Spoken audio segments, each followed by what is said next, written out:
आज की इस क्लास में मुताला करेंगे बच्चों हमारी दरसी किताब जान पहचान के सबक नंबर 8 का, जिसका उन्वान है रुबाइयात।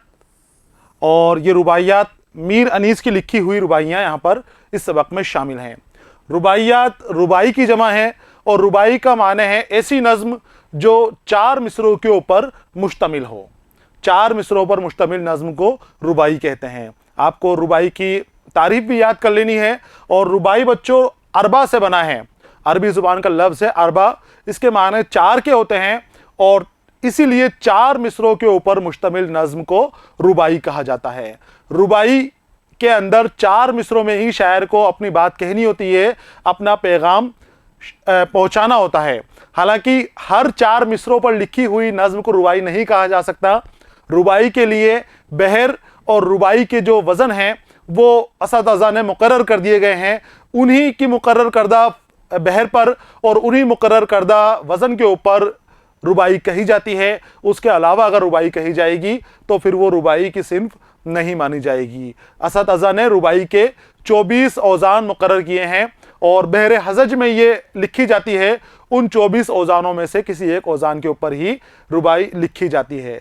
ज़्यादातर रुबाइयाँ ला हौला वला कुव्वता इल्ला बिल्लाह के वज़न के ऊपर लिखी जाती हैं और इसी अंदाज में वो बयान की जाती हैं। तो रुबाई के हवाले से मैं आपको कुछ बातें बताई हैं जिन्हें आपको लिख लेना है। साथ ही सबक के बारे में आपका तारुफ करा दूं कि सबक को मैंने 3 हिस्सों में तकसीम किया है। पहले हिस्से में हम मीर अनीस के हवाले से बात करेंगे, दूसरे हिस्से में रुबाइयात जो मीर अनीस की लिखी हुई हैं इनका मुताला करेंगे और तीसरे हिस्से में हम सबक से मुतालिक सवालों के जवाबात हासिल करेंगे। तो शुरू करते हैं हम सबक का पहला हिस्सा, मीर अनीस का तारुफ। बच्चों, मीर अनीस उर्दू अदब की मशहूर शख्सियत हैं, तारुफ की मोहताज नहीं है। मरसिया गो शायर आप कहलाते हैं। मरसिया निगारी में आपको वही रुतबा हासिल है जो गज़ल के अंदर मिर्ज़ा गालिब को और मीर तकी मीर को हासिल है। मरसिया निगारी में आपका कोई सानी नहीं है। बहुत उम्दा किस्म के आप मरसिया लिखते थे, बहुत आला तरीन मरसिए आपने लिखे हैं। बचपन से ही आपको शायरी का शौक़ था। लखनऊ के असातिज़ा में आपका शुमार होता था। कम उम्र से ही आप उस्तादों के जैसी शायरी करते थे। 10 साल की उम्र से आप कलाम लिख रहे हैं और बहुत मशहूर आपके कलाम शुरुआत से ही रहे हैं। महफिलों में आपका कम आना जाना था, लेकिन आपकी जो शोहरत थी वो दूर दूर तक फैली हुई थी। लखनऊ की मुमताज़ शायरों में आपको गिना जाता है। तो हम मीर अनीस के हवाले से बात करेंगे। शुरू करते हैं सबक का पहला हिस्सा। देखिए, मीर अनीस फैज़ाबाद में पैदा हुए थे। आपका असल नाम मीर बब्बर अली था और अनीस आपका तखल्लुस था। पहले आप हिज़ी भी तखल्लुस करते थे, लेकिन बाद में आपके उस्ताद ने आपका तखल्लुस बदल दिया और हिज़ी से आपका तखल्लुस अनीस कर दिया। तो फैज़ाबाद में आप पैदा हुए थे। फैज़ाबाद जो अब अयोध्या के नाम से जाना जाता है। आपकी विलादत हुई फैज़ाबाद में और असल नाम आपका मीर बब्बर अली था। यह आपको याद रख लेना है, मीर बब्बर अली आपका असल नाम था। उनके वालिद मीर खलीक भी एक मारूफ मरसिया गो थे। जब आप आगे की क्लासों के अंदर बड़े दर्जों में मरसिया के बारे में पढ़ेंगे, जब मरसिया निगारी आपकी किताबों में आएगी, तब आप मीर खलीक को भी जान जाएंगे, मीर ज़ाहिक को भी जान जाएंगे, मीर अनीस को भी जान जाएंगे। बच्चों, मरसिया के माने होते हैं ऐसी शायरी जो गम या अलम के मामलों के अंदर लिखी जाती है। ज़्यादातर मरसिए शहदाए करबला के हवाले से लिखे गए हैं। इमाम हुसैन रज़ियल्लाहु ताला अन्हो और जो आपके साथी थे करबला के मैदान में शहीद हुए थे, उनकी शहादत का बयान करने वाली नज़में लिखी गई हैं मरसियों के अंदर। उन्हीं शहादतों के बारे में बताया गया है। तो मरसिया रसा से बना है जिसके माने होते हैं रोना, और मरसिया ऐसी शायरी जो रुला दे या रोने वाली शायरी हो, जिसमें इमाम हुसैन का या फिर किसी और ऐसे सानह या हादसे का जिक्र किया जाए जो बहुत दर्दअंगेज़ हो, दर्दनाक हो। जब हम आगे मरसिया के बारे में पढ़ेंगे, आपके आगे की क्लासों में मरसिया आएगा, तब वहाँ पर हम इसकी वजाहत करेंगे, इसको और समझने की कोशिश करेंगे। यहाँ आपको मरसिया बस इतना जानना है कि मरसिया वो शायरी है जिसमें दुख, दर्द और अलम ज़ाहिर हो, गमनाकी की वो शायरी हो। तो आपके वालिद भी मरसिया निगार थे, मशहूर मरसिया निगार थे मीर खलीक, और आप खुद एक बहुत उम्दा किस्म के मरसिया निगार थे, मरसिया लिखते थे। मरसिया गोई की तारीख में मीर अनीस का बड़ा मर्तबा है। मैंने आपको बताया ना कि मीर अनीस मरसिया निगारी में वो हैसियत रखते हैं जो गज़ल के अंदर मीर तकी मीर रखते हैं या मिर्ज़ा गालिब रखते हैं। अब आप देखिए मीर तकी मीर गज़ल की कितनी बड़ी हस्ती है, मिर्ज़ा गालिब गज़ल की कितनी बड़ी हस्ती है, वही मुकाम मरसिया निगारी में मीर अनीस को हासिल है। यानी अगर मरसिया का नाम आएगा, कभी भी मरसिया निगार शायरों के बारे में पूछा जाएगा तो पहला नाम जो आपको नजर आएगा वो मीर अनीस का ही होगा। इतना बड़ा मर्तबा मीर अनीस का मरसिया निगारी में है। अनीस के मरसिए की बहुत सी खूबियों में बयान की सफाई। अब जो मरसिए आपने लिखे हैं मीर अनीस के लिखे हुए मरसियों में, तो खासियत क्या है कि उनके सफाई से बयान करते हैं, बिल्कुल साफ आसान जुबान के अंदर बात करते हैं, बिल्कुल समझ में आने वाली जुबान में ये बात करते हैं। सलासत, सलासत यानी रवानगी, सादगी, आपके बयान में सादगी मिलती है। मुश्किल अल्फाज का इस्तेमाल नहीं करते, सीधे सीधे अल्फाजों में बात करते हैं, आवाम को समझ में आए इस तरह के अल्फाज का आप इस्तेमाल करते हैं। और जज्बात निगारी की खास अहमियत है। ये मरसिया के अंदर जुज़ू पाए जाते हैं, जज्बात निगारी और मंजर निगारी वगैरह। तो इस तरह के जज्बात को पूरी कैफियत के साथ मीर अनीस दिखाते थे। तो मीर अनीस बहुत आसान जुबान के अंदर जज्बात निगारी करते थे और रवानगी से, सलासत से मरसिए कहते थे। मनाजिर फितरत की तस्वीर कशी और ड्रामाई तासुर को उभारने में भी उन्हें बड़ी महारत थी। मनाजिर फितरत, फितरत के मनाजिर, जो फितरत के मनाजिर जंग के मैदान में, करबला के मैदान में नजर आते थे, धूप किस तरह से आतिश बरसाती हुई है वो मीर अनीस बहुत खूबसूरती से बयान करते थे। दरिया के पानी का क्या हाल है, किस तरह से वो मैदान नजर आता है, किस तरह करबला के मैदान के पहाड़ नजर आते हैं, वो आपने बहुत खूबसूरती से उन नज़ारों की मंजर कशी की है। तो मनाजिर फितरत की आपने बहुत अच्छी अक्कासी वहां पर की है। ऐसे लिखते थे जैसे हमारे सामने तस्वीर बन जाती थी, सारा नज़ारा हमें साफ नजर आता था।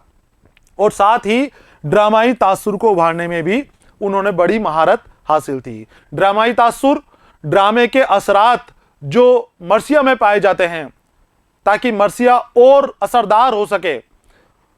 ड्रामा अदायगी करवाना, किरदारों की मुकालमा, आपस में एक दूसरे से बातचीत करना, किरदारों की कुव्वत दिखाना, कैसे किरदार हैं, तो वो जो ड्रामाई उनसुर मरसिया में पाए जाते हैं उनको ये बहुत ही खूबसूरती से उभारते थे। आपको इस फन में भी महारत हासिल थी।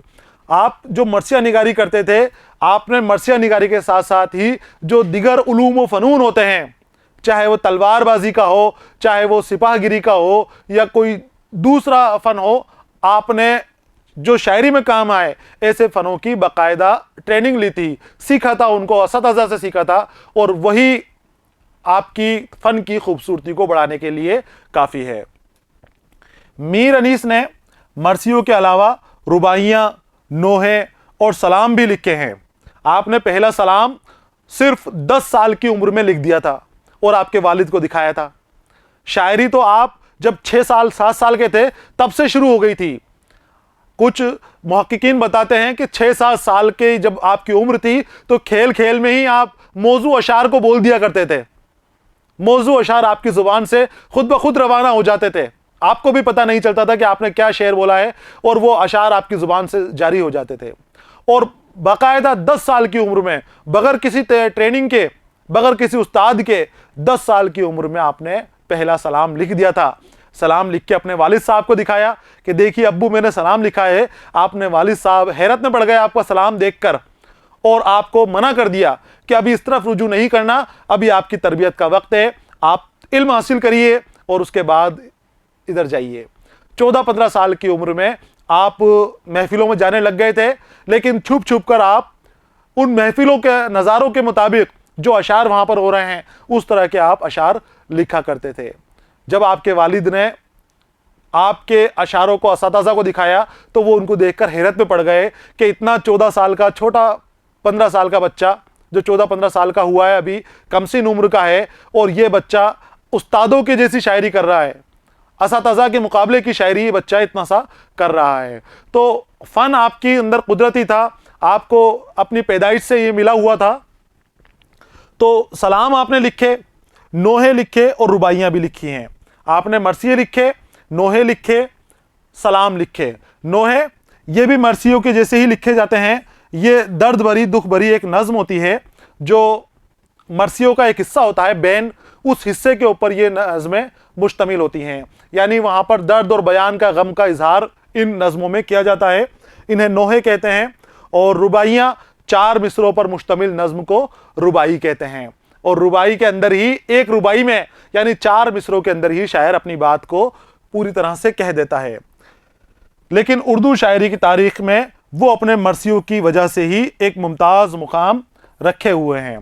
तो आपने ऐसा नहीं कि दूसरी सिनफों में हाथ नहीं आजमाया है, आपने दूसरी असनाफ में भी हाथ आजमाया है, लेकिन उर्दू अदब में अगर उनको याद रखा जाता है, उनका अहमियत से नाम लिया जाता है, वो मुमताज़ बने हुए हैं तो अपने मरसियों की वजह से, उनके मरसियों की वजह से ही, मरसियों की खुसूसियात की वजह से ही उनको आज भी उसी शिद्दत से याद किया जाता है।